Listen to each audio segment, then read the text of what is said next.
ఇవాళ పిల్లల కోసం tasty and healthy carrot cup cakes ఎలా చేయాలో చూపిస్తాను. మైదా వాడకుండా ఏ ఫ్లేవర్స్ కలపకుండా ఈజీగా చేసుకునే tasty and healthy cup cakes ఎలా చేయాలో ఇప్పుడు చూద్దాం. పిల్లల బర్త్డే పార్టీలో గానీ స్నాక్స్ బాక్స్ లో గానీ చాలా ఈజీగా చేసుకోవచ్చు. ముందుగా 4 చిన్న క్యారెట్లని పీల్ తీసేసుకొని ఇలా తురుముకోవాలి. సైజ్ కాకుండా చిన్న సైజ్ కాకుండా మీడియం సైజ్ బెజ్జాలతో తురుముకోవాలి. తురుముకున్నాక పక్కన పెట్టేసుకోవాలి. మిక్సీ గిన్నెలోకి 1 కప్పు బెల్లం, 2 ఇలాచీలు, 1 కప్పు పెరుగు వేసి బాగా మిక్సీ పట్టుకోవాలి. 10 నిమిషాలు మిక్సీ బాగా తిప్పితే బెల్లం కరిగిపోతుంది.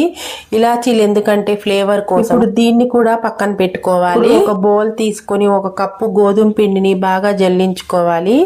దీంట్లోకి 1/2 teaspoon baking powder, 1/2 teaspoon ఉప్పు కూడా వేసి జల్లించుకోవాలి. ఎందుకంటే ఉండలు కట్టకుండా వస్తుంది. ఇప్పుడు దీంట్లోకి మిక్సీ పట్టుకున్న పెరుగు, బెల్లాన్ని కూడా వేసి తురుముకున్న క్యారెట్ ని కొంచెం బటర్ ని కరిగించేసి వేసుకోవాలి. కన్సిస్టెన్సీ కోసం కొంచెం పాలు కలుపుకోవాలి. దాకా బాగా కలుపుకోవాలి. ఇప్పుడు నేను ఎయిర్ ఫ్రైయర్ లో చేస్తున్నాను. దీన్ని కుక్కర్ లో కూడా పెట్టుకోవాలి. చిన్న చిన్న పేపర్ కప్స్ ని ఎయిర్ ఫ్రైయర్ బాస్కెట్ లో పెట్టేసి గరిటెతో కొద్దిగా కుక్కర్లో అయితే మీడియం ఫ్లేమ్ లో పెట్టి ఒక 30 మినిట్స్ పెడితే సరిపోతుంది. నేనైతే ఎయిర్ ఫ్రైయర్ లో 150 degrees లో 22 మినిట్స్ పెట్టాను. నా రెసిపీ నచ్చితే గనక సబ్స్క్రైబ్ చేసుకోండి, లైక్ చేయండి.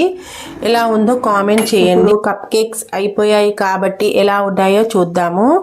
టూత్ పిక్ పెడితే అలాగే వచ్చేయాలి, అతుక్కోకూడదు. పిల్లలకు కానీ పెద్దలకు కానీ చాలా హెల్దీ అండి.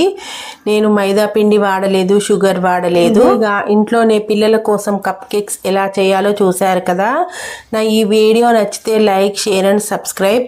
చూస్తున్నారు కానీ సబ్స్క్రైబ్ చేసుకోవట్లేదు. ఇంకా మరిన్ని వీడియోస్ కోసం నా ఛానల్ని చూస్తూనే ఉండండి. మంచి వీడియోస్ వస్తాయి. Thanks for watching. ఉంటా మరి. సర్వేజన సుఖినో భవంతు.